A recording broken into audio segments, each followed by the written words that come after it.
Welcome to Moms and Caring. My name is Mercy, and on this channel we talk about motherhood, childcare, and those everyday things that we don't always get enough information about. If you're coming from the teaser I shared, then you already know that today we are talking about something very important: stopping breastfeeding suddenly. And if you haven't seen that teaser, don't worry, you're right here, and I'm going to explain everything you need to know. Now, let's continue from where we stopped. I mentioned that suddenly stopping breastfeeding can be difficult for both mother and the child. But you may be wondering, what exactly should you do instead? Gradual weaning. Gradual weaning simply means reducing breastfeeding little by little instead of stopping all breastfeeding sessions at once. And the beautiful thing about gradual weaning is that you are giving your body and your child time to adjust. Let's start with the mother. When your baby breastfeeds regularly, your body gets the message that it needs to continue producing milk. So if you're breastfeeding several times a day and you suddenly stop completely, your body doesn't immediately stop producing milk. That's why some mothers experience very full, hard and painful breasts and after suddenly stopping. And this can be extremely uncomfortable. So instead of removing every breastfeeding session at once, you can remove one session and allow your body some time to adjust. For example, if your child normally breastfeeds 5 times a day, you could start by reducing one of those feeds. After your body and your child have adjusted, you can gradually reduce another. You don't necessarily have to rush the process. Now, let's talk about something that can make weaning easier for your child. Remember, breastfeeding may have become part of your child's routine. Maybe your child breastfeeds immediately after waking up, maybe before bedtime, maybe whenever they are upset, maybe when they are tired or simply want mommy's attention. Suddenly remove breastfeeding.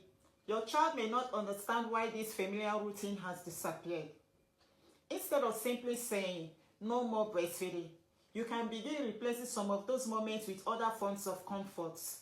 You can cuddle your child, you can read together, you can sing, you can play, you can create a new bedtime routine. And sometimes that emotional connection is what your child is actually looking for. I want to talk about something that I think is very important, especially for mothers with babies. Your child's age matters when you are thinking about weaning. Yes. If your baby is under 12 months, you shouldn't simply stop breastfeeding and assume that ordinary food and drinks can completely replace breast milk. At this stage, breast milk or infant formula remains an important source of nutrition for your baby. So if you're planning to wean a baby under 1 year, please speak with your child's healthcare professionals about how to make that transition safely.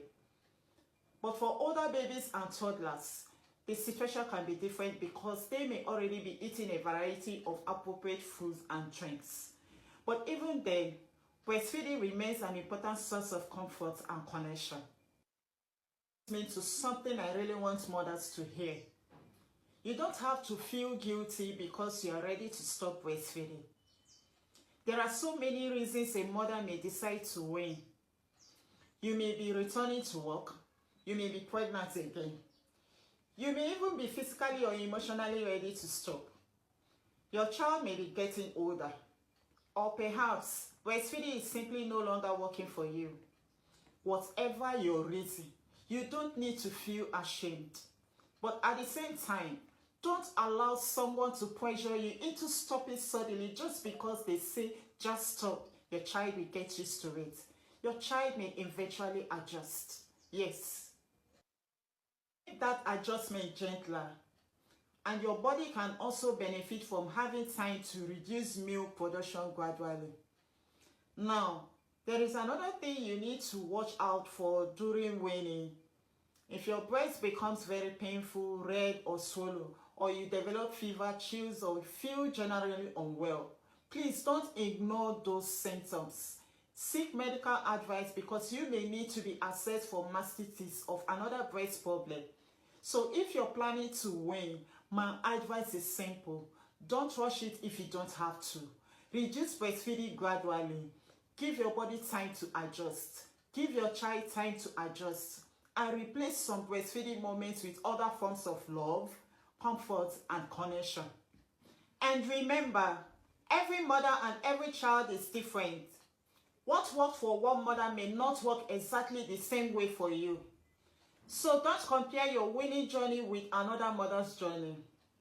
The goal isn't to stop breastfeeding as quickly as possible. The goal is to make the transition in a way that is appropriate for you and your child.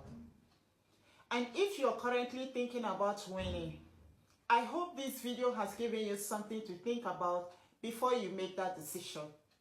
If this information was helpful, please like this video, subscribe to Moms and Caring, and share it with another mother who may be thinking about stopping breastfeeding. And I would really love to hear from you in the comments. Have you ever tried to wean your child? Did you stop gradually or did you stop suddenly?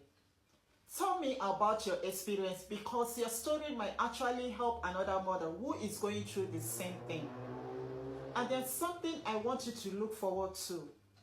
In my next video, I'm going to share my personal experience of trying to stop breastfeeding suddenly, what happened to me, and the impact it had on me.